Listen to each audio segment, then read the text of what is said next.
ವೀಕ್ಷಕರೆಲ್ಲರಿಗೂ ದೈನಿಕ ರಾಶಿ ಫಲ ವಿಶೇಷ ಕಾರ್ಯಕ್ರಮಕ್ಕೆ ಸ್ವಾಗತ. ಇವತ್ತಿನ ಈ ವಿಡಿಯೋದಲ್ಲಿ ನಾವು ವರ್ಷ 2026ರ ಮೇ ತಿಂಗಳಿನ 22ನೇ ತಾರೀಕಿನ ದಿನ ಮಕರ ರಾಶಿಯ ಫಲಗಳನ್ನು ತಿಳಿದುಕೊಳ್ಳಲಿದ್ದು, ಈ ದಿನ ಮಕರ ರಾಶಿಯ ಜಾತಕದವರ ಪಾಲಿಗೆ ಹೇಗೆ ಸಾಬೀತಾಗಲಿವೆ, ಈ ದಿನ ಗ್ರಹ ನಕ್ಷತ್ರಗಳ ಸ್ಥಿತಿಗತಿಗಳೇನು ಮತ್ತು ಇಲ್ಲಿ ಉಂಟಾಗಲಿರುವ ಯೋಗಗಳ್ಯಾವುವು, ಈ ಯೋಗಗಳ ಪ್ರಭಾವ ನಿಮ್ಮ ಮೇಲೆ ಹೇಗೆ ಕಾಣಿಸಿಕೊಳ್ಳಲಿದೆ, ಜೊತೆಗೆ ಈ ದಿನಗಳಂದು ನೀವು ಹೊಂದಿರಬೇಕಾದ ಎಚ್ಚರಿಕೆ ಏನು ಅನ್ನೋದೆಲ್ಲವನ್ನ ವಿಸ್ತಾರ ರೂಪದಲ್ಲಿ ಇಲ್ಲಿ ತಿಳಿದುಕೊಳ್ಳೋಣ.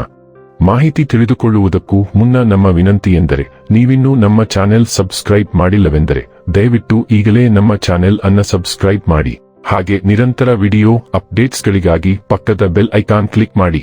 ವಂಶ ಪಾರಂಪರ್ಯ ಜ್ಯೋತಿಷ್ಯರು ನಂಬರ್ 1 ವಶೀಕರಣ ಸ್ಪೆಷಲಿಸ್ಟ್. ವೃತ್ತಿ, ಉದ್ಯೋಗ, ಮದುವೆ, ಹಣಕಾಸಿನ ಸಮಸ್ಯೆ, ವ್ಯಾಪಾರ, ಆರೋಗ್ಯ ಸಮಸ್ಯೆಗಳಿಗೆ ಫೋನಿನ ಮೂಲಕ ಪರಿಹಾರ. ಇಂದೇ ಕರೆ ಮಾಡಿ. ವೀಕ್ಷಕರೇ, ದೈನಿಕ ರಾಶಿ ಫಲಗಳನ್ನು ತಿಳಿದುಕೊಳ್ಳುವುದಕ್ಕೂ ಮುನ್ನ ಈ ದಿನ ಗ್ರಹ ನಕ್ಷತ್ರ ತಿಥಿಗಳ ಮಾಹಿತಿ ಮತ್ತು ಯೋಗಗಳ ಕುರಿತು ನೋಡೋಣ.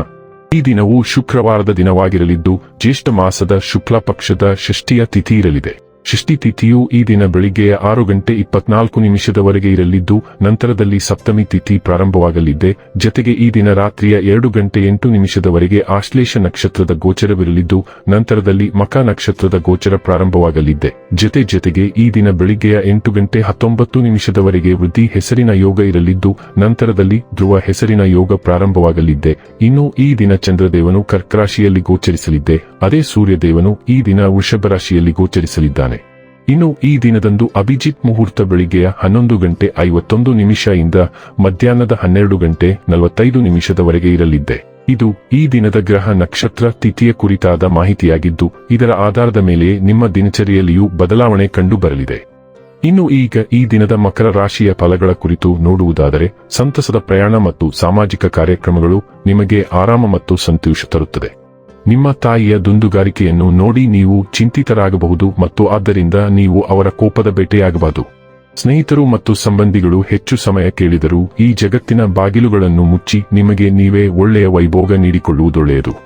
ಇಂದು ಕಾಡಿನಲ್ಲಿ ಪ್ರಣಯಶಾಲಿ ಪ್ರಭಾವಗಳು ಹೆಚ್ಚಾಗಿವೆ. ನಿಮ್ಮ ಯೋಜನೆಗಳ ಬಗ್ಗೆ ತುಂಬಾ ಮುಕ್ತತೆ ಹೊಂದಿದ್ದಲ್ಲಿ ನೀವು ಅವುಗಳನ್ನು ಹಾಳು ಮಾಡಬಹುದು. ಮನೆಯ ಕೆಲಸಗಳನ್ನು ಮುಗಿಸಿದ ಈ ರಾಶಿಚಕ್ರದ ಗೃಹಿಣಿಯರು ಇಂದು ಉಚಿತ ಸಮಯದಲ್ಲಿ ಟಿವಿ ಅಥವಾ ಮೊಬೈಲ್ನಲ್ಲಿ ಚಲನಚಿತ್ರವನ್ನು ವೀಕ್ಷಿಸಬಹುದು. ನೀವು ಮತ್ತು ನಿಮ್ಮ ಸಂಗಾತಿ ಇಂದು ನಿಮ್ಮ ವೈವಾಹಿಕ ಜೀವನದ ಅತ್ಯುತ್ತಮ ನೆನಪುಗಳನ್ನು ರಚಿಸುತ್ತೀರಿ. ಇಂದು ಅನಿರೀಕ್ಷಿತ ಪಾಲುದಾರಿಕೆ ಆರಂಭವಾಗಬಹುದು. ಮುಂದೆ ಪ್ರಣಯ ಮತ್ತು ಸಾಹಸದಿಂದ ತುಂಬಿರುತ್ತದೆ. ಇದು ನಿಮಗೆ ಪ್ರಣಯ, ರೋಮಾಂಚನ ಮತ್ತು ಸಾಹಸವನ್ನು ಒದಗಿಸುತ್ತದೆ, ಆದರೆ ಅದು ತನ್ನ ಅನ್ವೇಷಣೆಯಲ್ಲಿ ಯಶಸ್ವಿಯಾಗುತ್ತದೆಯೇ ಎಂದು ಇನ್ನೂ ನೋಡಬೇಕಾಗಿದೆ. ಸಹಾಯ ಮತ್ತು ಬೆಂಬಲವು ಸಂಪೂರ್ಣವಾಗಿ ಅನಿರೀಕ್ಷಿತ ವಲಯದಿಂದ ಬರಬಹುದು. ಆದಾಗ್ಯೂ ಈ ಅವಕಾಶವು ಅಲ್ಪಾವಧಿಗೆ ಮಾತ್ರ ತೆರೆದುಕೊಳ್ಳುತ್ತದೆ. ಆದ್ದರಿಂದ ನೀವು ತ್ವರಿತವಾಗಿ ಮತ್ತು ನಿರ್ಣಾಯಕವಾಗಿರಬೇಕು. ಆರೋಗ್ಯ ಮತ್ತು ಸ್ವಾಸ್ಥ್ಯ ಬಗ್ಗೆ ತಿಳಿದುಕೊಳ್ಳೋಣ. ಈ ದಿನ ಸ್ವಲ್ಪ ವಿಚಿತ್ರವಾಗಿ ಪರಿಣಮಿಸಬಹುದು. ನೀವು ಎಂದಿಗೂ ನಿರೀಕ್ಷಿಸದ ಘಟನೆ ಇಂದು ಸಂಭವಿಸುವ ಸಾಧ್ಯತೆ ಹೆಚ್ಚು. ಗ್ರಹಗಳ ಶಕ್ತಿಗಳನ್ನು ಗಮನಿಸುವುದು ಮತ್ತು ಅವು ನಿಮ್ಮನ್ನು ಯಾವ ದಿಕ್ಕಿಗೆ ತಳ್ಳುತ್ತಿವೆ ಎಂಬುದನ್ನು ಅರ್ಥಮಾಡಿಕೊಳ್ಳಲು ಪ್ರಯತ್ನಿಸುವುದು ಮುಖ್ಯ. ಈ ಹಂತದಲ್ಲಿ ಸರಿಯಾದ ಮಾರ್ಗವನ್ನು ಕಂಡುಹಿಡಿಯುವುದು ನಿಮ್ಮ ಜೀವನದ ಮೇಲೆ ಕ್ರಾಂತಿಕಾರಿ ಪರಿಣಾಮ ಬೀರಬಹುದು. ಡೈಲಿ ಲವ್ ಮತ್ತು ರಿಲೇಶನ್ಶಿಪ್ ಬಗ್ಗೆ ತಿಳಿದುಕೊಳ್ಳೋಣ. ನೀವು ಯಾರನ್ನಾದರೂ ಇಷ್ಟಪಟ್ಟರೆ ನಿಮ್ಮ ಭಾವನೆಗಳನ್ನು ಹೇಳಿಕೊಳ್ಳಲು ಇದು ಸೂಕ್ತ ದಿನವಲ್ಲ. ನಿಮ್ಮನ್ನು ಓಗ್ಲಿಂಗ್ ಎಂದು ತಪ್ಪಾಗಿ ಅರ್ಥೈಸಿಕೊಳ್ಳಬಹುದು. ಇನ್ನೊಬ್ಬ ವ್ಯಕ್ತಿ ನಿಮ್ಮಿಂದ ಮಾತನಾಡಲು ಬಯಸುವವರೆಗೆ ಕಾಯಿರಿ. ತಾಳ್ಮೆಯ ಫಲ ಸಿಹಿಯಾಗಿರುತ್ತದೆ. ಅವರ ಮನಸ್ಸಿನಿಂದ ನೀವು ಸಂಪೂರ್ಣವಾಗಿ ಅಳಿಸಿ ಹೋಗದಂತೆ ಅವರೊಂದಿಗೆ ಸ್ನೇಹವನ್ನು ನಿಯಂತ್ರಣದಲ್ಲಿಟ್ಟುಕೊಳ್ಳಿ. ವೃತ್ತಿ ಮತ್ತು ಹಣ ಬಗ್ಗೆ ತಿಳಿದುಕೊಳ್ಳೋಣ. ಇಂದು ನಿಮಗೆ ಚಿಕ್ಕದಾದ ಆದರೆ ಅತ್ಯಂತ ಲಾಭದಾಯಕ ಅವಕಾಶವೊಂದು ತೆರೆದುಕೊಳ್ಳುವ ಸಾಧ್ಯತೆಯಿದೆ.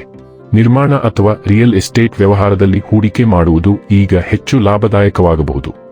ಆದಾಗ್ಯೂ ನೀವು ಸಮಯಕ್ಕೆ ಸರಿಯಾಗಿ ಮತ್ತು ನಿರ್ಣಾಯಕ ಕ್ರಮ ತೆಗೆದುಕೊಂಡರೆ ಮಾತ್ರ ನೀವು ಪ್ರಯೋಜನಗಳನ್ನು ಆನಂದಿಸುವಿರಿ. ಈಗ ಸಮಯ ವ್ಯರ್ಥ ಮಾಡುವುದರಿಂದ ನಿಮ್ಮ ಅವಕಾಶ ನಷ್ಟವಾಗುತ್ತದೆ.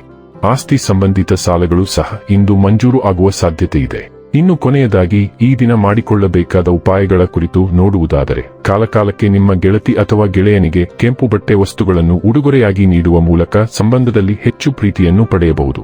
ವೀಕ್ಷಕರೇ, ಇದಾಗಿತ್ತು ಮಕರ ರಾಶಿಯ ಜಾತಕದವರ ದೈನಿಕ ರಾಶಿ ಫಲದ ಮಾಹಿತಿ ಇಷ್ಟವಾದರೆ ವಿಡಿಯೋವನ್ನು ಲೈಕ್ ಮತ್ತು ಶೇರ್ ಮಾಡಿ. ಹಾಗೆ ಚಾನೆಲ್ ಸಬ್ಸ್ಕ್ರೈಬ್ ಮಾಡುವುದರ ಜೊತೆಗೆ ನಿರಂತರ ವಿಡಿಯೋ ಅಪ್ಡೇಟ್ಸ್ಗಳಿಗಾಗಿ ಪಕ್ಕದ ಬೆಲ್ ಐಕಾನ್ ಕ್ಲಿಕ್ ಮಾಡಿ.